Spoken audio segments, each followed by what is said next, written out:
Peringati HUT Bea Cukai ke-77, Kanwil DJBC Kalbakbar gelar acara puncak peringatan dengan agenda kegiatan Goe Sinergi dan Expo UMKM.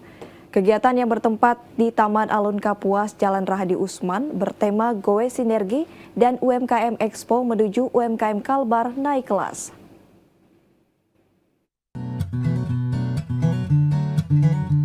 Puluhan pelaku UMKM yang merupakan binaan dari berbagai instansi ikut meramaikan acara ini dengan menjual aneka produk andalan seperti makanan, minuman, kerajinan, fashion, dan aksesoris. Kakanwil DJBC Kalbakbar Imik Eko Putro menyampaikan, agenda ini bertujuan untuk mendorong pertumbuhan dan perkembangan pelaku usaha UMKM. Selain bazar produk UMKM, terdapat juga kegiatan layanan dan konsultasi baik untuk UMKM maupun masyarakat umum. Layanan dan konsultasi yang tersedia antara lain sertifikasi halal oleh Kementerian Agama, sertifikasi produk pangan industri rumah tangga oleh Dinkes Pontianak, pemadanan NIK dan NPWP oleh Kanwil DJP Kalbar, serta DJP oleh DJPB Kalbar, IMEI, barang kiriman dan cara ekspor oleh Bea Cukai. Imik menambahkan, yang tidak kalah menarik adalah kegiatan lelang produk UMKM yang dipandu oleh para pelelang dari Kanwil Dirjen Kekayaan Negara.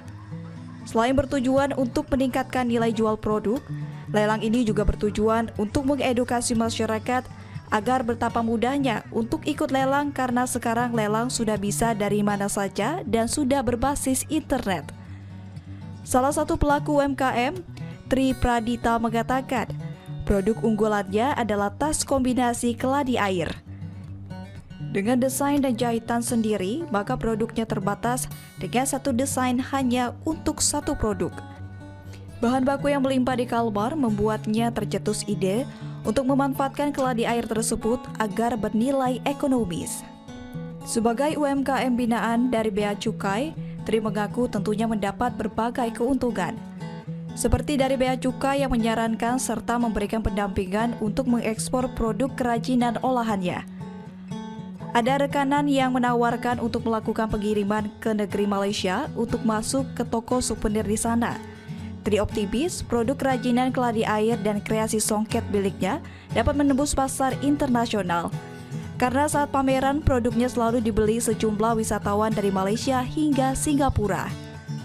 Namun diakui Tri, produk kerajinan mereka masih diproduksi terbatas karena terkendala tenaga kerja yang masih minim.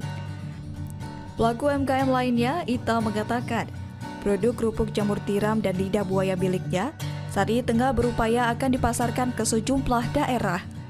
Inovasi kerupuk tersebut dijelaskan Ita dari hasil budidaya jamur tiram yang melimpah, serta banyaknya lidah buaya yang ada di kota Pontianak.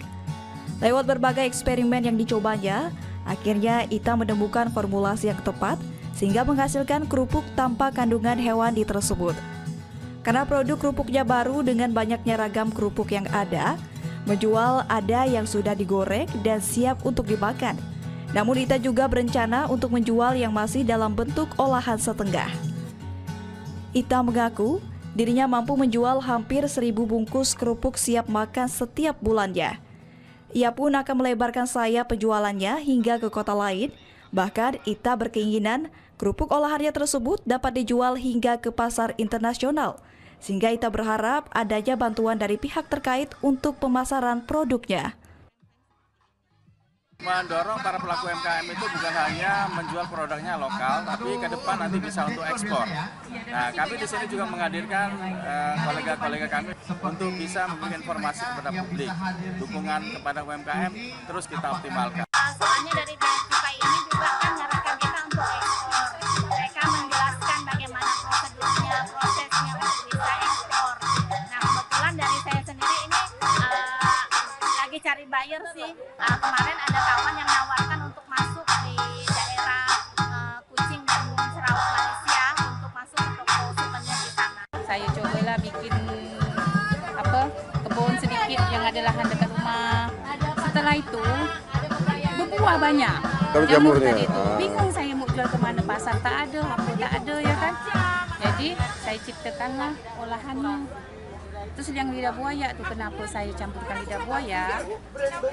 Di tempat lain kan lidah buayanya kan kecil-kecil, kenapa enggak saya campurkan jadi satu? Alhamdulillah udah dibawa ke tempat penelitian tuh ternyata hasilnya bagus. Melalui kegiatan ini, harapan besarnya adalah agar UMKM dapat tumbuh, berkembang, dan meningkatkan kapasitas agar bisa menghadapi tantangan yang lebih besar atau beroperasi di tingkat yang lebih tinggi dalam perekonomian.